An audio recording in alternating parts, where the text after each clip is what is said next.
that we are not functionaries. What did he mean by that? Well, the kind of joking way to say this is that a priest is not a sacramental Pez dispenser. We are not like a slot machine where you put in something and then something else comes out. It's a very, very reductive way of seeing the sacraments, and especially the most blessed sacrament of the altar. The priest stands in the person of Christ, the high priest, and the bridegroom. And here's why that is important. Because masculinity and femininity are part of human life at every level, even in Christian worship. Marriage is everywhere in sacred scriptures. If we were to look at our Bible and go to the very, very beginning of the Bible, we would see that the divine revelation of the Bible begins with marriage, the marriage of Adam and Eve. And if we were to go all the way to the end of our Bible and open it up to the book of Revelation, we would see that sacred scriptures end with the marriage of the Lamb. And if we were to open our Bible right down the center and let it fall open, where would we be? We would be in the Song of Songs, which both Pope St. John Paul II and Pope Benedict XVI called erotic love poetry, which is divinely inspiring.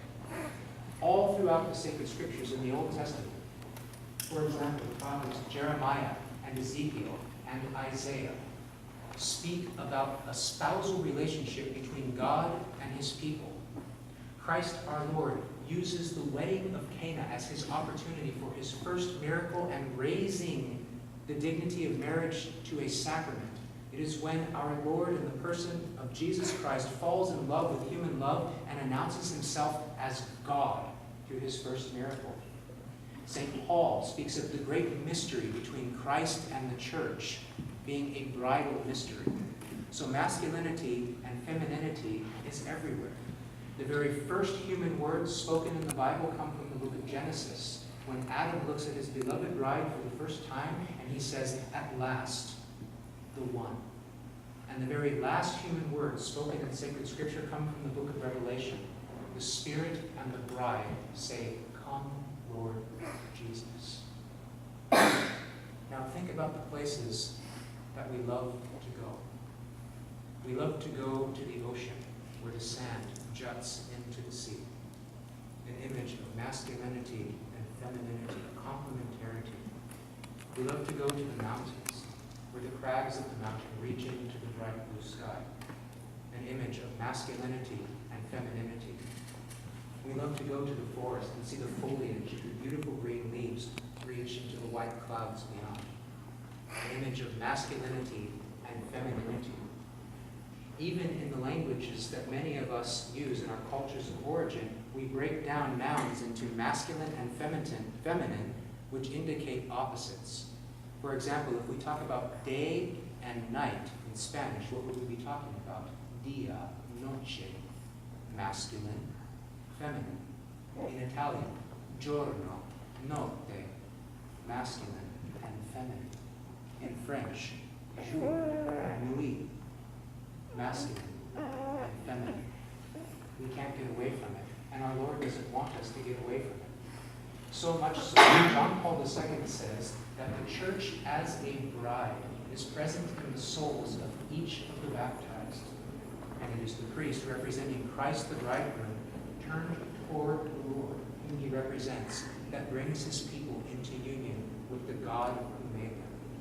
Another image of masculinity and femininity embedded right in the heart of the holy sacrifice of the Mass.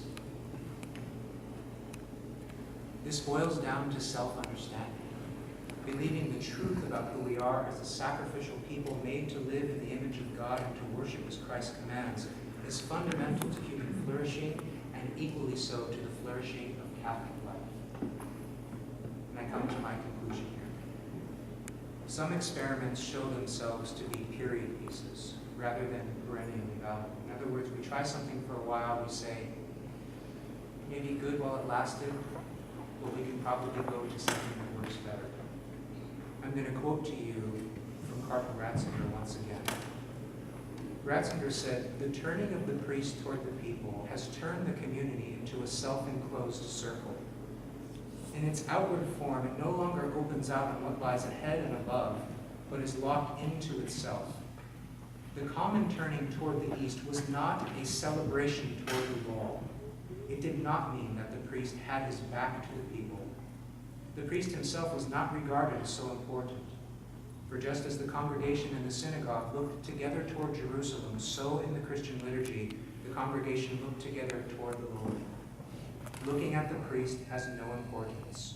What matters is looking together at the Lord. End of quote. There's a term that we talk about in the spiritual life, but that many times we don't really like to give much attention to. The term is obedience. We don't like that. We're moderns, after all. But wait a minute.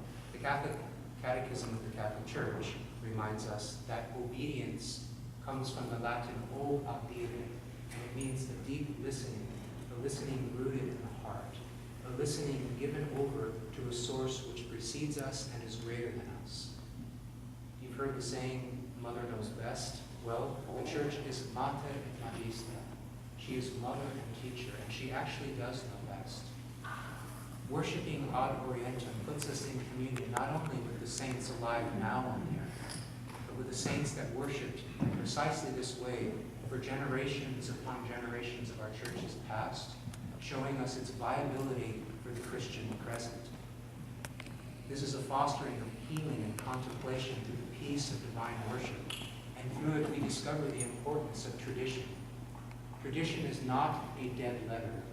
Tradition, from the Latin traditio, literally means something alive that is passed over from hand to hand, from generation to generation. Think of the way that you would hand over a newborn baby with great delicateness, tremendous tenderness and love. This is the tradition of the Church, handed down from generation to generation. We are not its manipulators, we are its recipients. So in a word, let's do what makes sense. The Mass is a celebration which orients us toward God, who is our source and our summit, our beginning and our end. For the longest time, we've been told, and not in bad will, that facing one another makes sense in a liturgy which is supposed to rather face us toward God. The Church has arrived at a good place, recognizing this peacefully. If our liturgy is to be about God, then let's face God.